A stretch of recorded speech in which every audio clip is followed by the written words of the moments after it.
Hey everyone, it's MubbleFubbles here. Just wanted to make a video to try and clarify for new members what the progression process is in the VHL. So what happens when you join the league, when do you graduate through the VHLM, and when do you graduate through the VHLE to ultimately make it to the VHL. So we'll start with when you join the league. There are 3 different points in the league that will affect what process you take to get through the VHLM into the VHLE. So we start with this one, which is the trade deadline to the end of the regular season. The trade deadline is the start of each draft class window. So for example, if I create at the season 90 trade deadline, I will enter the season 92 draft class, whereas if I'd have created a week earlier, I would have been in the season 91 draft class. So it's considered the optimal time to create your player, but you don't miss out on too much by not joining in at that time. You will be able to catch it up over time. So we start at this window. Players who join then will sign with a VHLM team until the end of the playoffs, and then they will enter the VHLM draft in that off-season. That will be the only draft they're in that off-season. And then they'll play in the VHLM for that season, and then they'll enter the VHLE and VHL drafts the following off-season. So for example, say a player created at the season 90 trade deadline, they would join the season 91 VHLM draft, and then they would join the season 92 VHLE and VHL drafts. So the start of the playoffs to the pre-draft, if a player creates in that window, they don't participate in a draft because there's a sim restriction that prevents us from adding playoff players to playoff sims. So they'll join their first VHLM team through the VHLM draft.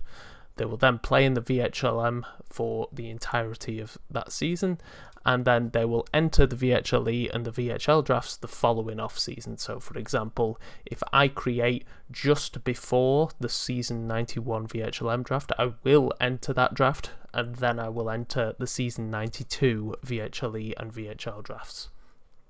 And then we've got the post-draft and just before the trade deadline. So in this example, you'll sign with a VHLM team until the end of the playoffs, and then you enter all 3 of the drafts in the following off-season, so the VHLM, the VHLE, and the VHL. So in this example, I join just after the season 91 VHLM draft. I will then enter the season 92 VHLM, VHLE, and VHL drafts. There are some fringe cases where stuff changes, but for new members, this is how it usually goes. The other examples are more for returning members. So we'll talk about the VHLM now and how you progress through the VHLM. So at the point that your VHLM player is created, you'll then progress playing the VHLM. And if you enter the following off-season with the one that has your VHLM draft with over 200 TPE, you will skip the VHLM draft and join the VHLE the following season.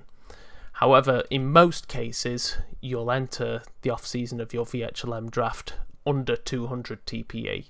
So at that point, you will enter the VHLM draft and you will play in the VHLM the following season. You then play in the VHLM, and then depending on what TPE you enter the next off-season with, that will dictate which league you're going to be in. So if you enter the next off-season with over 200 TPE, you will either graduate to the VHLE or the VHL. We'll get onto that next. But if you still are under 200 TPE, you'll stay in the VHLM next season, and then the process repeats. VHLM contracts are 3 seasons long from the point that you are drafted. So if you do wind up at a point where you are still in the VHLM for 3 seasons after your draft, you'll become a free agent, but free agent contracts in the VHLM are only 1 season long.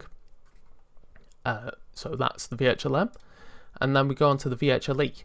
So once a VHLM player enters the off-season with over 200 TPE, if they enter the off-season with over 400 TPE or get called up by their VHL GM, so to get called up by your VHL GM, you have to have achieved over 300 TPE at any point in the off-season. So it's not like the previous cutoff where it was the start of the off-season.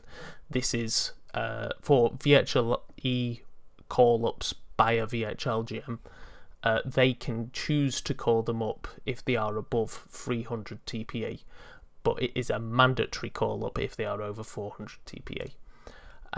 In that case, you skip the VHLE and you go to the VHL. If you enter the off-season with a draft though with 400 TPE or less, and the GM elects not to call you up, you will play in the VHLE that season. And then we go down here.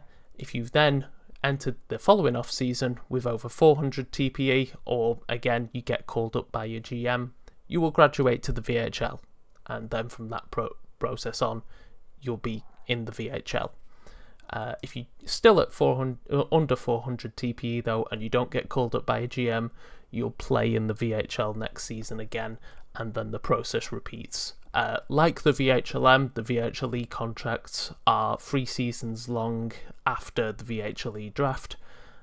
So, for example, if I am taken in the season 91 VHLE draft, I will be with... the team will hold my rights until after season 93, and then at season 94 I will become a VHLE free agent, but again, free agent contracts in the VHLE are only 1 season long. And that's the basic process of it all. Hopefully that helps clear things up. I'll see you next time.